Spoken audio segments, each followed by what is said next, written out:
boleh je guru. Okey, ni tadi nota yang sepatutnya saya tunjuk tadi, F equal to MA, yang mana kita tahu A ialah V tolak U per T. Dan bila kita gantikan A dalam formula ni, kita dapat V tolak U per T kan. So bila kita kembangkan matematiknya, kita expand, kita dapat MV tolak MU per T. Apa maksud MV tolak MU? Kadar perubahan momentum. Kan? MV tolak MU apa maksud dia? Perubahan momentum. Perubahan momentum. Perubahan momentum. Kalau ada per masa, Kadar perubahan momentum. Ada perubahan ingat tak? Ada je Dah, per masa, kadar. per T, dia punya jawapan dah dapat kadar perubahan momentum. Okay? Kalau MV tolak MU sahaja, MV, ya apa tu? MV tolak MU apa ni? Ini adalah perubahan momentum. Betul? Siapa kat dapur dengar air singki tu? MV tolak MU ialah perubahan momentum. Betul tak? Betul. Kalau ada T, MV tolak MU per T. Okey, dia dah jadi Kadar perubahan Dia momentum. jadi apa? Kadar perubahan momentum. Bila ada per masa je, dia ada perkataan kadar. Ingat Ingat ni. Sampai kau kahwin besok pukul ni ingat. Deva, ingat Deva. Gelak kau Okey, kita tengok contoh. Contoh pengiraan. Nampak tak soalan tu? Tak jelas. Mata lah, tak jelas. Tiba. Okey, contoh satu. Saya bagi contoh Okey, seorang pekerja menarik satu beban berjisim 80 kg di sepanjang satu permukaan mengufuk dengan daya 160 Newton. Okey. Jika permukaan adalah licin dan tiada rintangan, lain yang menentang pergerakan, berapa pecutan beban itu?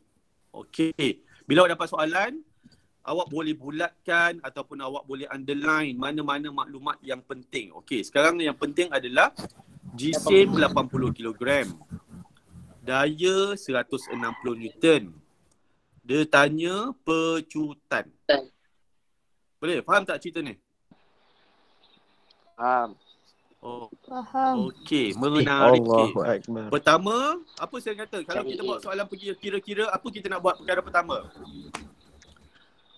Tulis Kita formula. kalau boleh kita kena sketch. Kita kena lukis gambar rajah. Lukis. Okey, kita ada satu beban. Okey, beban macam ni.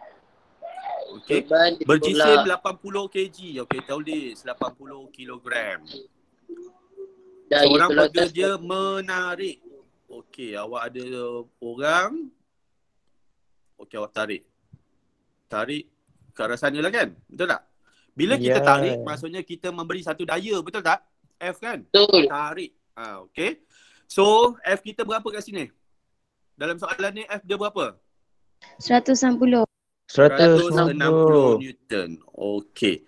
160 Newton ni F. 80 kg ni ialah M. Soalannya nak apa? Pecutan. So, A-nya apa? Putan. A. So, tulis balik maklumat yang diberi. F ialah 160 Newton. M ialah 80 kilogram. Soalannya A. Buat tanda soal. Supaya awak tahu. Oh, nak cari A sebenarnya. Nak cari pecutan. So, kita nak pakai formula apa? F equal to MA. F equal to MA. Betul? MA. So A equal to F over M. So F kita adalah 160. M kita adalah 80. So dapat berapa? 2 MS negatif. 2 MS negatif 2. Ya Allah, pandainya. Allah Dapat 2. Akbar. Okey. Boleh faham? Faham. Faham cikgu. Okey, bagus. Okey. Contoh 2. Tengok contoh 2. Sebuah kereta berjisim 1200 kg bergerak dengan laju 30. Okey. Apabila brek kereta ditekan, kereta itu berhenti. Kereta itu berhenti dalam masa 5 saat. Hitungkan daya yang dikenakan pada brek itu. Okey. Kita ada satu kereta. Saya lukis kereta. Cikgu atas sikit. Tak nampak cikgu. Nampak? Okey, dah. Dah. Okey. Kita ada satu kereta. Berapa jisim kereta dia bagi? 1,200. Okey. 1,200. Ialah 1,200 kilogram. Berapa hal laju dia? 30 kan? 30. So ini hal laju awal ke hal laju akhir? Awal. Hal laju awal. Hal laju awal simbolnya apa? U ke V? U. Okay, U adalah 30 ms negatif 1. Okey, dia jalan.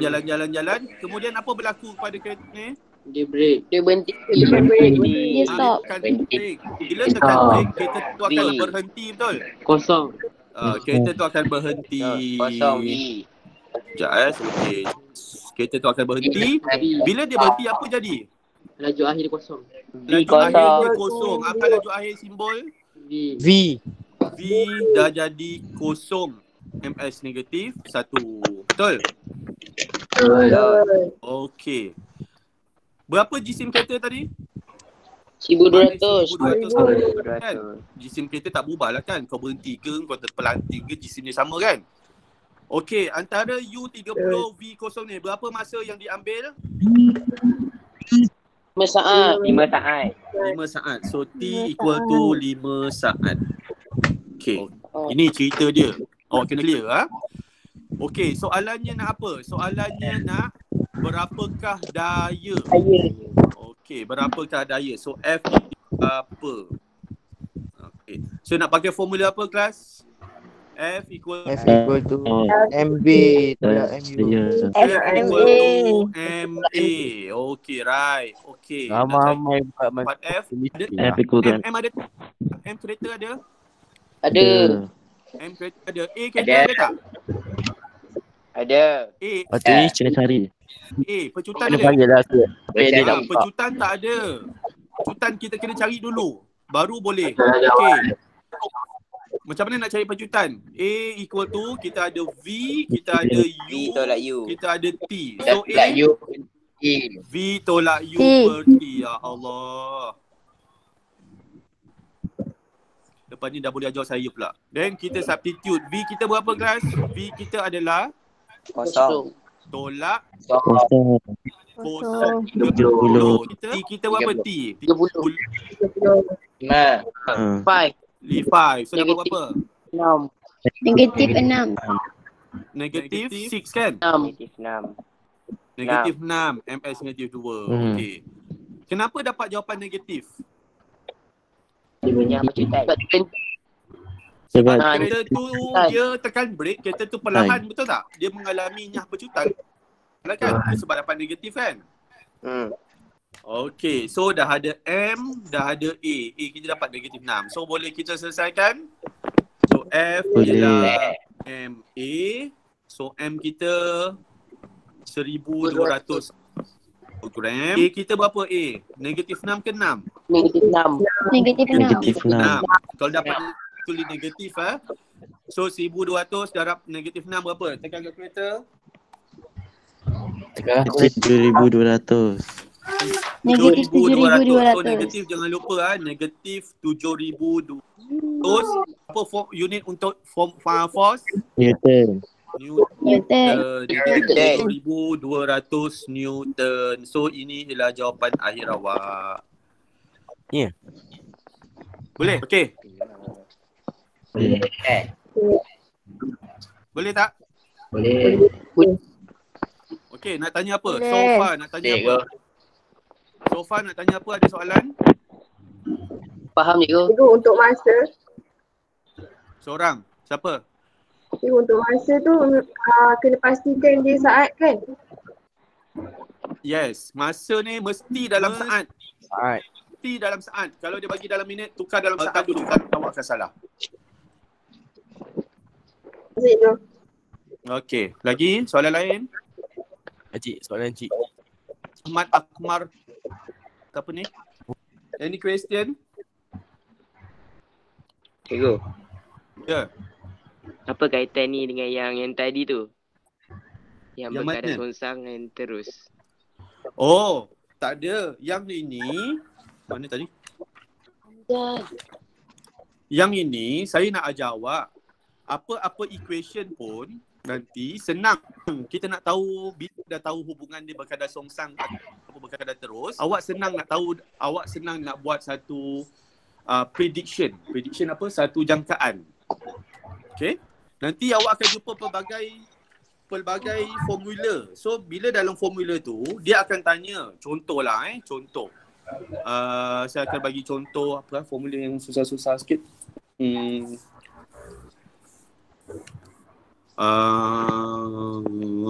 Okay. V equal to IR. Contohlah. Formula untuk hukum Ohm. Okay. Soalan saya, dia tanya, okay. Sebab bila kita nak tahu hubungan ni, kita kena buat eksperimen. Right? So, bila kita buat eksperimen, baru kita tahu hubungan berkadar terus ataupun berkadar songsang. Okay? Tapi, bila awak jawab soalan exam, awak tak akan ingat semua eksperimen yang kita buat, semua aktiviti yang kita buat. So, daripada equation ni, automatik kita boleh tahu hubungan dia. Faham? So, yang ini, yang saya tunjuk ni, berkadar terus, berkadar songsang ni, hanya nak tunjukkan macam mana awak nak baca sesuatu hubungan antara dua variable dalam satu formula. Tak kisah apa-apa formula pun, sampai awak 3/5 nanti, awak boleh gunakan ilmu pasal berkadar terus ataupun berkadar songsang ni. Okey, boleh? Oh. Boleh je. Okey, Okey. soalan lain? Soalan lain? Kita hanya ada 59, 60, 61, 62 yang online. Ada soalan lain tak? Okey, saya Ada. sambung lagi sikit je lagi. Walaupun dia tak masuk lagi dalam force ni. Okey. Macam ni. Kita ini daya yang biasa, daya tolak ataupun tarik. Okey, kita ada bermacam-macam jenis daya. Pernah dengar daya geseran? Pernah dengar tak perkataan daya geseran? Nah. Pernah. Daya apa lagi awak pernah dengar? Daya apa lagi? Deva? Tolakan. Daya apa? Gravity.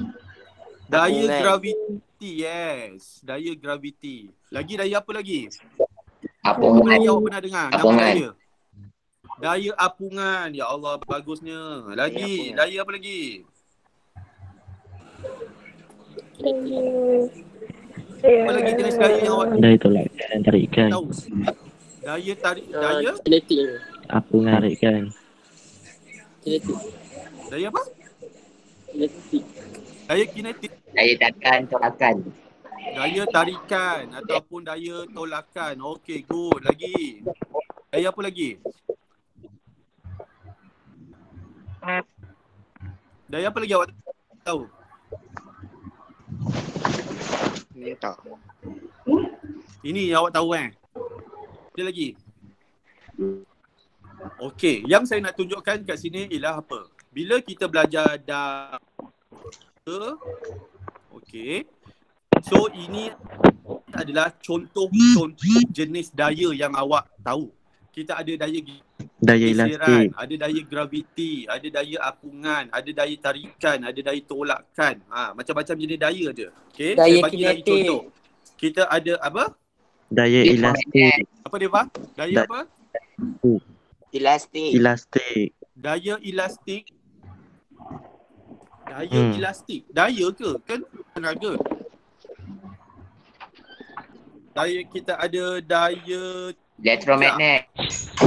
ada daya elektromagnet. Daya lagi apa? Daya Elektrik. Elostatik. Elektrostatik. ada daya elektrostatik. Macam-macam yang awak tahu. Okay. So, semua ni berkaitan dengan tolak ataupun tarik. Okay, contoh. Daya geseran. Apa maksud daya geseran? Apa maksud daya geseran? Permukaan geseran. Okey, daya geseran ialah, okey, contoh kita ada satu kotak. Awak tarik. Deva tarik ke kanan. F. Ini Deva. Okey, Deva tarik ke kanan. So kotak ni akan bergerak ke mana? Ke kanan ke kiri? Kanan. Kanan. Kotak ni akan bergerak ke arah yang Deva tarik lah kan? So dia akan bergerak ke sini. So daya geseran maksudnya daya yang menentang pergerakan objek. Kalau objek ni bergerak ke kanan, so akan ada daya geseran. Daya geseran ni mesti daya ke kiri. Dia tak kasih objek tu bergerak. Itu ialah daya geseran. Bergesel, okey, boleh. Saya terangkan secara rambang apa maksud daya-daya ni. Okey, daya graviti. Daya graviti apa maksud dia? Any idea daya graviti?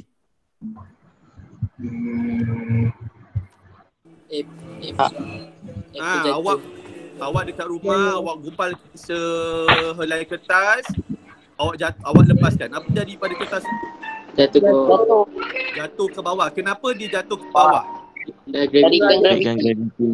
Sebab ada daya graviti. Daya graviti ialah daya yang menarik. Daya yang menarik arah pusat bumi. Pusat graviti bumi ataupun pusat bumi. Daya yang menarik ke arah pusat bumi. Pak, dia menarik kertas tu kan? So itu ialah daya graviti. Daya apungan. Apa maksud daya apungan? Pelampung. Benda yang terapung. Contohnya apa? Contohnya kapal terbang. Titik. Pelampung. Awak ada kapal terbang. Kapal terbang terapung kan? Terapung. Kenapa dia boleh terapung? Sebab ada daya apungan. Daya apungan ialah Apungan. ini daya apungan. Daya yang menolak sesuatu daya yang menolak sesuatu objek untuk terapung. Terapung di udara ataupun terapung di dalam air. Itu ialah daya apungan. Daya yang menolak dia daripada bawah. Okey. Daya tarikan ataupun tolakan. Ni benda yang samalah macam saya bagi contoh awal-awal tadi. Okey, daya tujah. Daya tujah maksudnya apa? Macam mana kapal terbang ni boleh bergerak ke depan?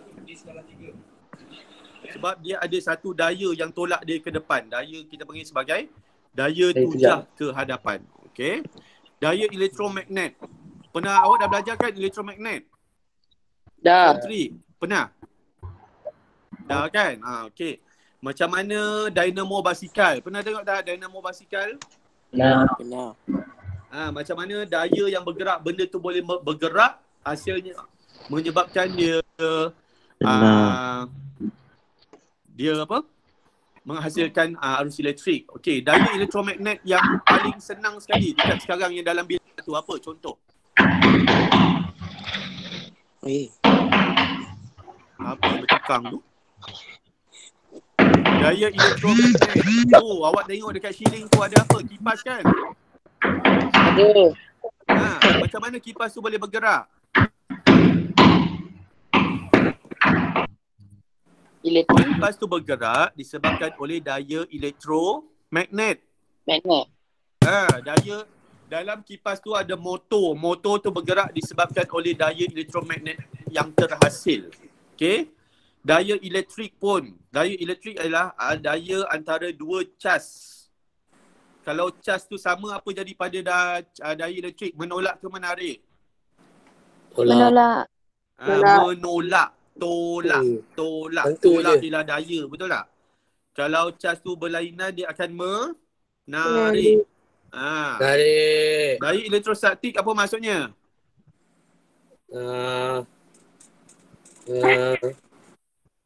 Tak tahu. Apa maksud daya elektrostatik? Ada cas. Cas elektrik. Daya disebabkan oleh cas yang tidak bergerak, kan? Okey, tak apa. Ini adalah contoh-contoh daya. Nanti awak jangan cakap, cikgu daya ni ada banyak macam jenis. Okey, ini yang simple je lah yang awak tahu. Ada banyak lagi jenis daya yang ada. Okey. So basically saya rumuskan kat sini, kita dah belajar pasal apa? Maksud. Kita dah belajar pasal daya. F equal to M A. MA. Betul. MA. Unitnya apa? Newton. Newton. Okay, good. Bila kita nak guna Newton, kita mesti pastikan dia berada dalam unit apa? kg dan ms. Kilogram. kg ms. Kilogram. MS negatif MS. 2. Betul? Negatif 2, betul. Okay. Hukum, ini berkaitan dengan hukum Newton ke berapa? Kedua. Okay, hukum Newton Kedua. kedua. Newton second law of motion. Okay. F equal to V minus MU Per per T. T, right? Ya. Macam mana nak baca ni? Kadar perubahan Perubahan momentum. momentum. Kadar perubahan momentum. Perubahan momentum, right? Kadar perubahan momentum berkadar terus dengan daya yang dikenakan, right? Boleh? Boleh. Okey, so sekarang awak tengok modul kita, awak buat penuhkan dia punya nota latihan tu. Kemudian boleh? Cuba buat soalan Boleh, cikgu. tutorial dalam modul. Baik, Nafi. Itulah. Tak ada, cikgu. Okey, ada apa-apa soalan Ada. lagi tak? Saya nak Tak ada. Oh, jelas. Untuk Jelas. 4 alfa dengan 4 omega, saya dah up quiz pasal daya. Simple je. Budak darjah 3, darjah 4 punya quiz dalam GC, nanti awak buat. Saya expiredkan sampai tengah malam ni. Boleh, cikgu. Baik, cikgu. Okay, next class, awak kena siapkan tahu tutorial tu. Nanti saya bagi jawapan yang dalam, saya dah upload jawapan tu. Tengok jawapan dia. Nanti next class, minggu depan, kita akan belajar satu lagi subtopik. Satu subtopik lagi kita panggil sebagai daya impuls. Benda yang baru. Pernah dengar tak daya impuls? Impuls saraf. Tak. Baik. Saraf. Okay, hari ni kita belajar pasal daya kan? Benda yang umum, betul tak? So, next class, Selasa minggu depan, kita akan belajar yang lebih khusus lagi, kita bagi sebagai daya impuls. Daya impuls ni ialah, apa daya impuls? Daya impuls ni ialah, ni, jenis-jenis daya. Antara jenis-jenis daya yang awak kena tahu. Okay? Boleh? Okay, so next class nak buat Google Meet juga ke apa? Zoom. Pakai Zoom, cikgu. Boleh. Meet. Apa? Zoom. Okay. Zoom. Nanti saya fikir nak buat Zoom ke Meet. Okay, so Boleh. minggu depan kita buat kita bincang pasal daya impuls. Okay, lepas ni saya off. Boleh sambung dengan tutorial nota dengan tutorial dalam modul. Okay, boleh? Boleh, cikgu. Okay, kalau nak tanya apa-apa boleh PM saya. Okay? Dah, itu sahaja. Jumpa lagi. Cikgu. Assalamualaikum warahmatullahi wabarakatuh. A+.